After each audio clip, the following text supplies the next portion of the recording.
What's up everybody, and welcome back to another video here on the Simply Car Things YouTube channel. As always, thank you guys so much for tuning into today's video, and before we dive into the content for the topic of today's video, if you guys could go ahead and leave a thumbs up as well as subscribe to my YouTube channel if you have not done so already, I would appreciate your support immensely. Now, it's been quite some time since I've uploaded a YouTube video, and for any of you that are tuning in, seriously appreciate the support and thank you so much for sticking around.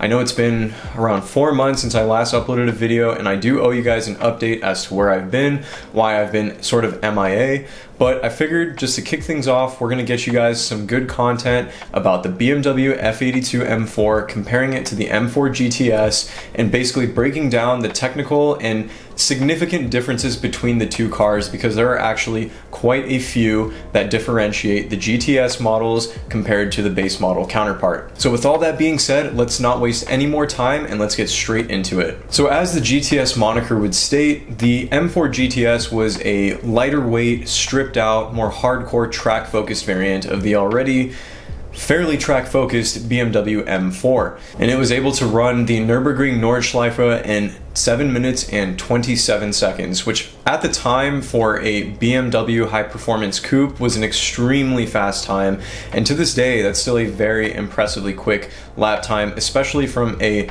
car that is coming straight out of the factory line. So what did BMW do to enhance the already very capable BMW M4 for the GTS model? Well, we're going to start off with the engine. Underneath the hood of the GTS is the same familiar BMW S55 engine. It's a twin-turbo 3-liter inline-6. However, one notable change to the engine itself was the addition of a water injection system, which was placed in the trunk of the M4 GTS. In the trunk resides a 1.6-gallon distilled water tank that can basically inject a fine mist of distilled water into the car's intake plenum at 145 psi, which significantly cools down the intake air temperatures prior to the air entering the combustion chamber. Now, in turn, this allows BMW to significantly increase the boost pressure output of the turbochargers of the S55 engine from about 17.2 psi to about 21.6 in the GTS. Now, in turn, that brings up the power output to nearly 500 horsepower and also decreases the 0 to 60 time from around 4.1 seconds in the standard car to about 3.7, 3.9-ish, depending on the launch and the condition of the tires, condition of the road surface, etc., etc. Now, if you are not running the water injection system, or if the water tank does run out of distilled water, the DME will automatically revert the engine mapping back to standard competition pack power levels, which is about 444 horsepower and roughly the same amount of torque, 406 pound-feet. Additionally, the S55's engine oil sump was also deepened and enlarged to hold about 1 liter extra of oil, simply due to the high lateral G-forces that would be encountered in a racetrack scenario, which the M4 GTS would likely be experiencing fairly frequently should owners choose to track their cars. Now, in terms of engine differences, that's about it. Overall, not a whole lot was changed, but the addition of that water injection system does make a substantial difference to the power output of the vehicle, at least when you're comparing them stock for stock. Next up, BMW also added some additional aero components to the M4 GTS to help increase downforce as well as stability at higher speeds. First off, BMW added a manually adjustable front splitter that can be extended up to 2.4 inches and can produce around 63 pounds of downforce on the front end of the car at 186 miles per hour, which that's a very high speed to producing that much downforce, and not many GTSs I'd imagine are going to be hitting that speed even on a racetrack, but nonetheless, the additional downforce on the front end would help to create more mechanical grip to the car. Now, to balance the additional downforce on the front axle, BMW went ahead and added a manually adjustable carbon fiber rear wing that is adjustable in 3 separate settings, and in its most aggressive setting, the rear wing will produce 210 pounds of downforce on the rear axle of the vehicle at 186 miles per hour. Now, in terms of aerodynamic components, that is about it. The car also did come equipped with a factory rear diffuser. However, it's simply the M Performance Parts rear diffuser that could also be equipped on a standard M4 or on the M4 CS, etc., etc. Next up, let's go ahead and touch on some of the exterior weight saving measures that were taken in order to reduce the vehicle's curb weight overall.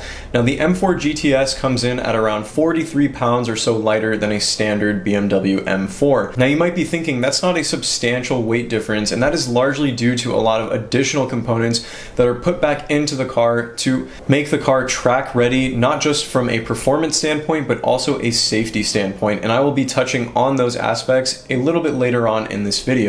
For one, the M4 GTS came equipped with a CFRP hood that had an exclusive power dome along with a ventilation vent on the front end of the hood. The hood is made of carbon fiber as stated previously, and the weight savings is fairly negligible. I think it shed maybe around 8 to 12 pounds or so over the base car's aluminum hood. Next up, all M4 GTS vehicles came equipped with carbon ceramic brakes as standard, which could also be fitted on a standard M4 or the CS. However, those were optional additions.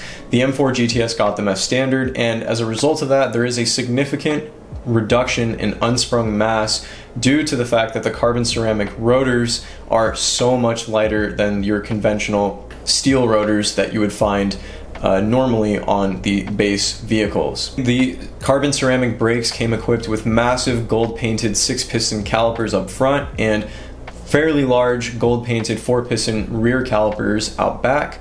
And in addition to that, BMW also fitted the carbon ceramics with a more aggressive and more track-capable brake pad. It is also worth mentioning that BMW did revise and retune the ABS system as a result of the more aggressive braking performance capable of the GTS, along with the fact that all M4 GTS vehicles came standard with Michelin Pilot Sport Cup 2 tires, which obviously provide much more mechanical grip on a racetrack condition as opposed to the standard car's Michelin Pilot Super Sport tires.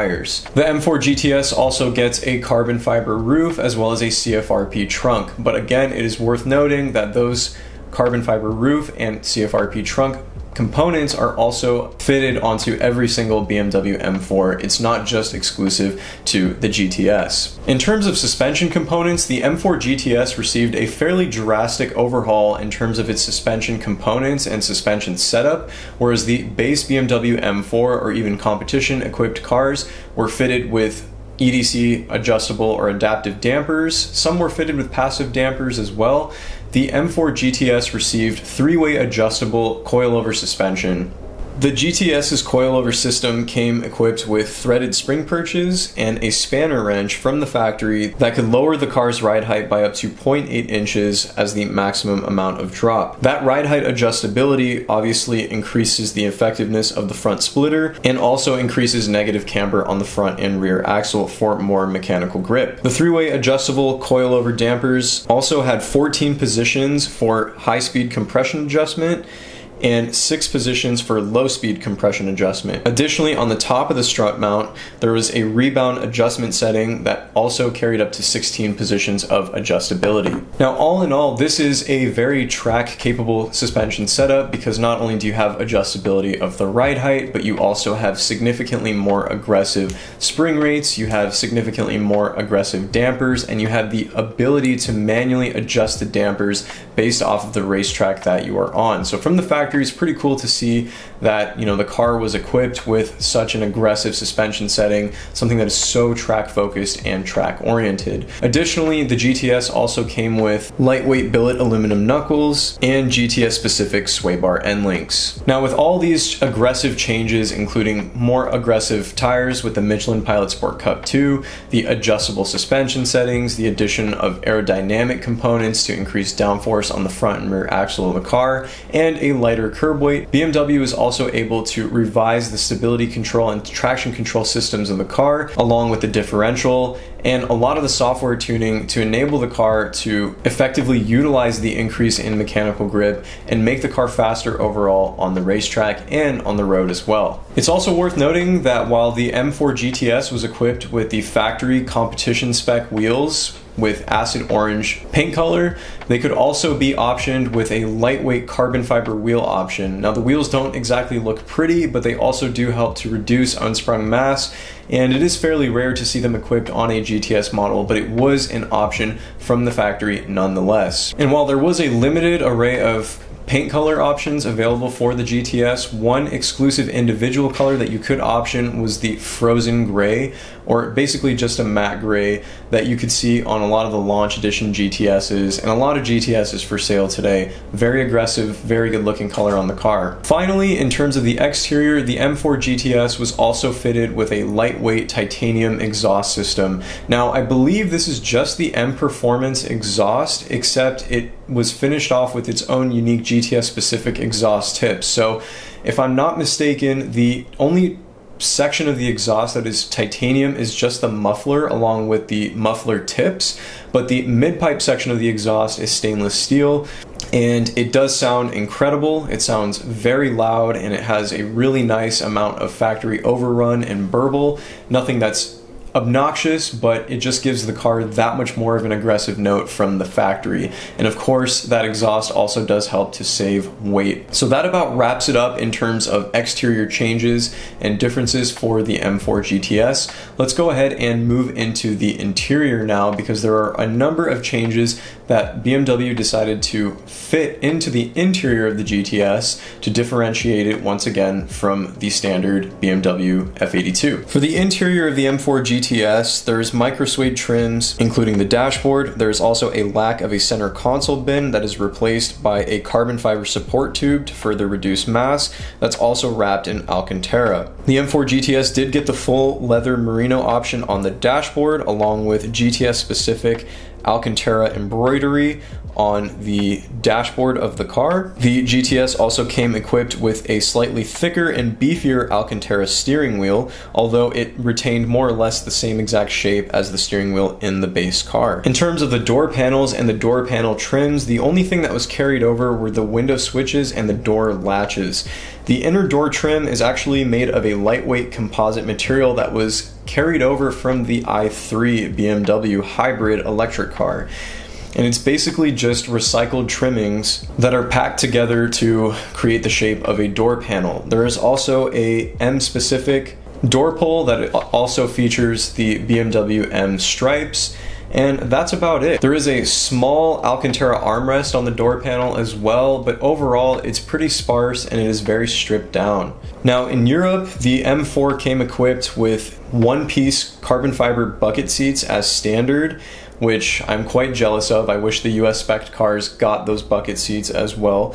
But in the United States, they came equipped with the competition package seats with Alcantara inserts and M-specific stitching on the headrest. Now in the rear, the M4 GTS was stripped of its rear seats in favor of a Alcantara factory-fitted rear seat delete, and it also received an orange painted roll cage in the back for not only rollover protection but stability and safety of the driver. There's also an optional fire extinguisher that could be fitted onto the roll cage of the vehicle, and I believe that was only specific to the European based cars. The European cars could be fitted with Schroth racing harnesses to go along with the roll cage and those one-piece bucket seats. Furthermore, as an additional weight savings, the GTS was only fitted with single zone climate control as opposed to the base car's dual zone climate control.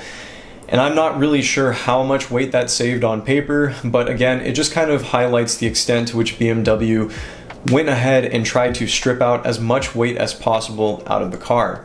The GTS also retained the 7-speed dual-clutch MDCT transmission, which is a renowned gearbox, and it is absolutely phenomenal. However, the GTS got specific GTS programming to go along with the increase in power, the added torque, and the additional performance capabilities that the GTS had from the factory. Now, all in all, guys, that about wraps it up in terms of the major differences and hardware changes that the M4 GTS received over the BMW M4 base model and competition model. Now, I know I didn't really touch on the CS a whole lot, and the CS was almost like a little bit of a middle ground between the two cars, but maybe in a separate video down the line, I'll go into more detail on the CS. The GTS, no doubt, it is a badass car. It received quite a bit of upgrades from the factory to enhance the performance, and particularly the racetrack performance of the car, to, make it quick to reduce lap times and to just make it an all-out weapon on the Nürburgring or any circuit for that matter.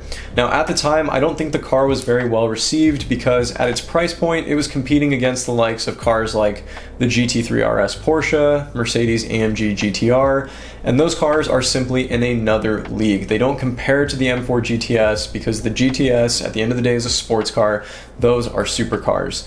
And while the GTS is largely capable, and now that I think that they have depreciated a significant amount, I do think from a collector standpoint, these cars definitely will go up in value a fair amount in the future.